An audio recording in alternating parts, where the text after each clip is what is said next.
Shall we start? Very good. Okay, let's start. The house doesn't feel as big with all these people inside. Thus commented our host as we stepped into a large single-family house in the periphery of Staines-upon-Thames. He is one of the founders of a startup that aims to subtract properties from the speculative market and turn them into cooperative dwellings. They started in Sheffield, reappropriating an old hotel in the center of the city. They moved to London, acquiring a unit in a converted warehouse and setting up a co-op house there.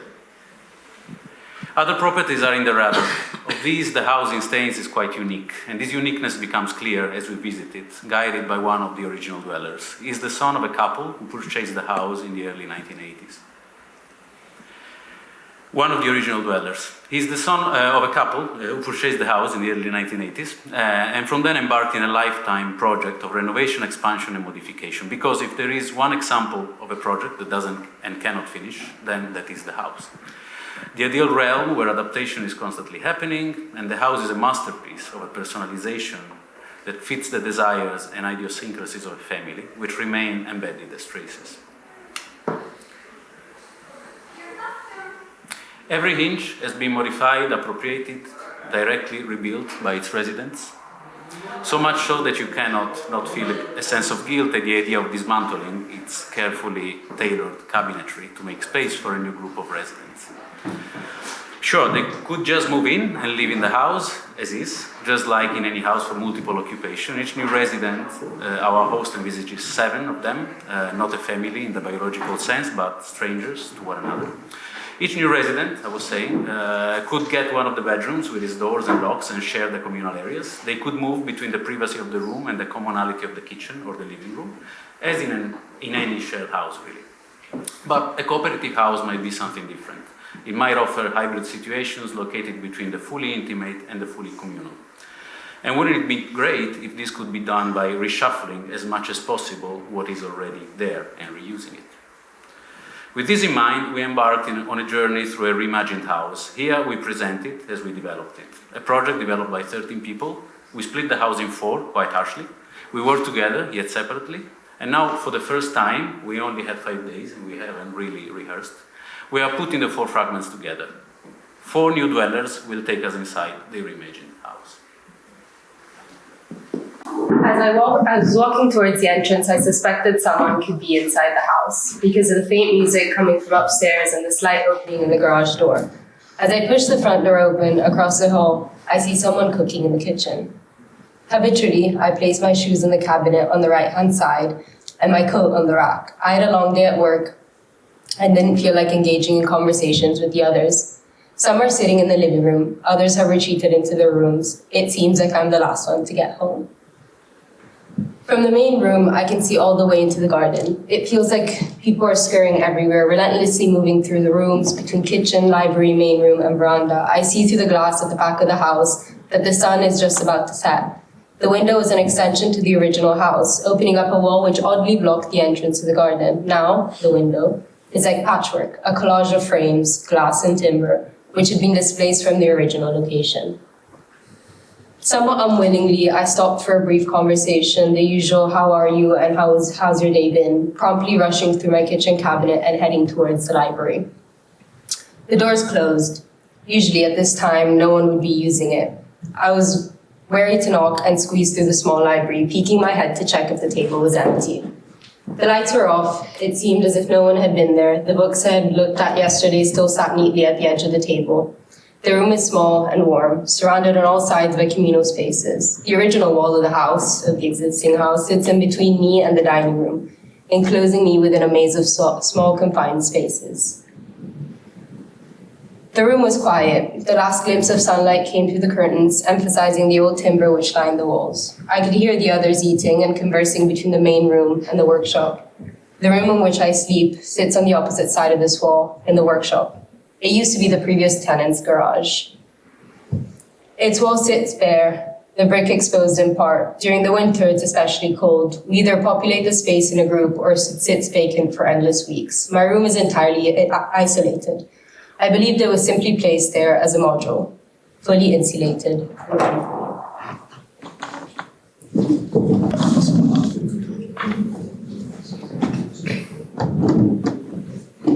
in the second part of the ground floor, the night got long.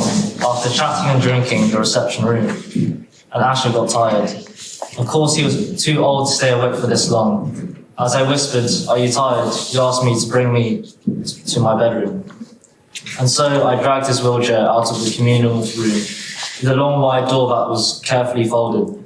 Looking down, the hallway became visible with the moonlight shining through the floor to the ceiling windows. The washing machine continued to rumble, disturbing Asher even more. As Asher and I walked through the bedroom, he could see the garden. Below, rotten apples eaten by squirrels and other fruits scattered along the grass. A slightly open door that connects to the outdoor sitting area brought a cool breeze to the hallway and eventually to us. Both agreeing to sit on the deck for a bit, I turned the wheelchair by the door right across his bedroom. The sitting deck is a long timber piece that connects to the garden, yet separated by the vertical timber columns. The roof above the deck reassured ourselves for any rain and adding any sheltering comfort to stay outside despite it getting too late. I pulled my dad's wheelchair back into the hallway, lifting him to its bed. And as I put him to sleep, I went up the stairs, walking to my bedroom that is by the end of the hallway. Their toys and dolls were scattered around the hallway floor. I picked up the toys, putting it back into the floor storage by opening the drawer attached to the floor. After I cleaned up the space, I walked into my bedroom where my wife Ashley was already in sleep. The moonlight was shining bright through the extended window attached to the ceiling. It wasn't bothering me though. I appreciated the subtle light that softens the room's atmosphere. I snuggled up to the bed after I'd opened the window in the room, trying to get into sleep, as the breeze through the window gradually put me into sleep.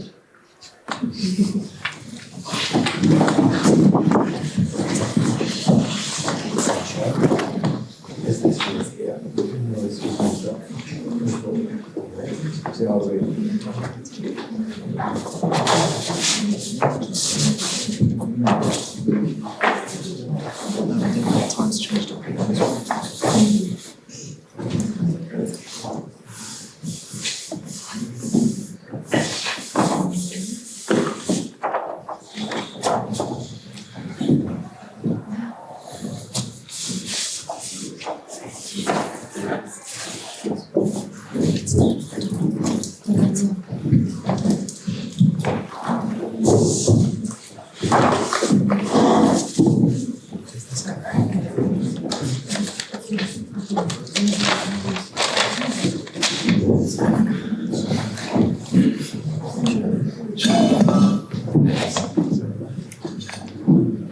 From my bed, directly under the roof beams, I can hear someone playing the piano. If I looked out of my window, I would see the player below. Getting out of bed and going down the ladder, I cross my office and go through into the music room, where light floods in through the double-height ceiling's new skylight. The bathroom is around the corner. I shower after a short queue and return to the lower part of my room to get dressed. Time for some work. I settle down at my desk for a few hours. My office is where the bedroom used to be before the renovation, but now it's been split to create a soundproofed music room for everyone to share. I need to borrow a pen. I think Victor has one. His room is across from mine. It feels like a layout of a small apartment. In his room, I find Victor and Jack, who recently moved downstairs. He used to live in Esma's room. They're sitting in a raised nook a few steps above the rest of the room. Victor's room's really messy. His things are all over the floor, even though there is so much storage space for clothes and objects integrated into the furniture. I sit down to have a chat with them, commenting on how cozy the upholstery in the nook seems. As I leave their room I say hello to my wife, who is still sleeping. I can wave at her from the piano room when she opens the curtains above me. It makes the whole house feel comfortable and intimate, to have visual connections all around. After lunch in the big kitchen downstairs, I spend the rest of the day sitting by the piano reading. A few of my housemates pass by from time to time, but generally speaking, this room is a quiet corner of the house. If I wanted a more lively atmosphere, I would go to one of the bigger living rooms. The skylight gets darker and darker above my head, and finally it's sleep time. I climb up the ladder. I will have to move to a different room when I'm old, and head to bed after a long day.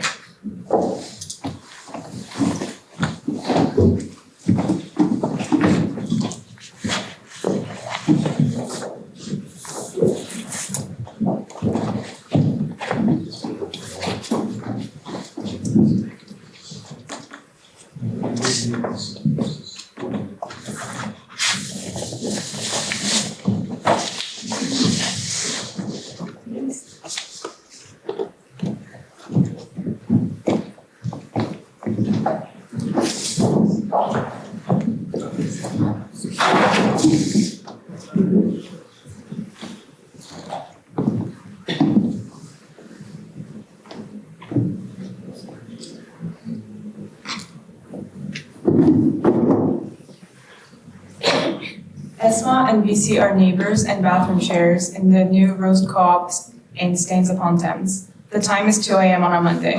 There are knocks on the window. Hey, why are you still up? Making a presentation. I've got an early meeting today and I will only have 4 hours to sleep. I wish I could work from my bed, but I work so much better in the Nook. Lucky for me that it's really empty really late into the night. Really? For me, it's the opposite. I associate the Nook with my wind down time. Probably because it can be made part of my bedroom with the movement of a door. Maybe. I've tried different spots in the house for productivity and this works the best, even though it's usually occupied during the day. It's probably because I can't work in my bedroom since it's smaller. Although it's fine because I prefer a small bedroom over sharing a bathroom with 3 other people. Fair. The two-person bathroom is a plus, but I also understand why all our other housemates like the Nook as well. It's so cozy and it's one of the more popular shared spaces of the house. Also, did you know that before the Nook didn't even exist and they made it out of redundant cabinetry and beech trees? I did actually, and they also used the clay from the garden to make the tiles. By the way, what's your day looking like tomorrow? I think I'll start tomorrow pretty late. I don't have to go to work in the morning and I have one meeting at 5. I'm going to use the day to recharge. So if you need to use the bathroom, it's all yours in the morning. I'll probably use it around 11. Okay, sounds good. I'll use the bathroom around 6-ish anyway. All right. And also, I think I'll be done by tomorrow afternoon. Shall we hang out in the lounge later on? We can catch up. Yeah, sounds good. Although I think a couple housemates reserved the lounge to do a movie night by themselves. Okay, then look it is then. As it always is.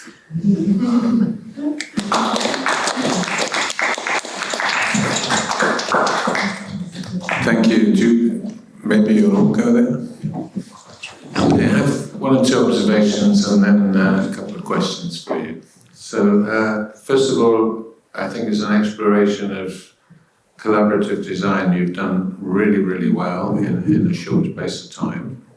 And I'm not going to ask you to reveal any of the difficulties that you encountered in that. I think there's particularly enjoyable is the quality of drawings and the model making. And the way you each imagined yourselves, I'm astonished at how many of you are married. But the way you imagined both the phenomenology and a kind of tension between sharing and social spaces and private spaces, I think is a very powerful imaginative technique when you're designing.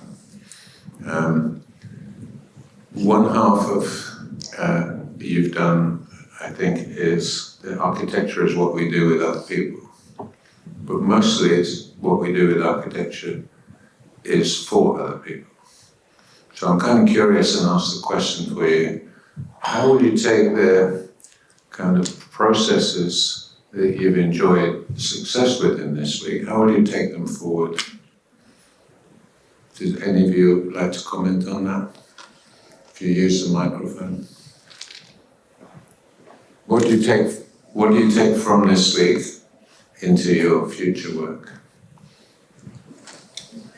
I think one of the things that... Can you use the microphone, because you're going to live forever on YouTube and we need to record it. Wait, sit down, yeah.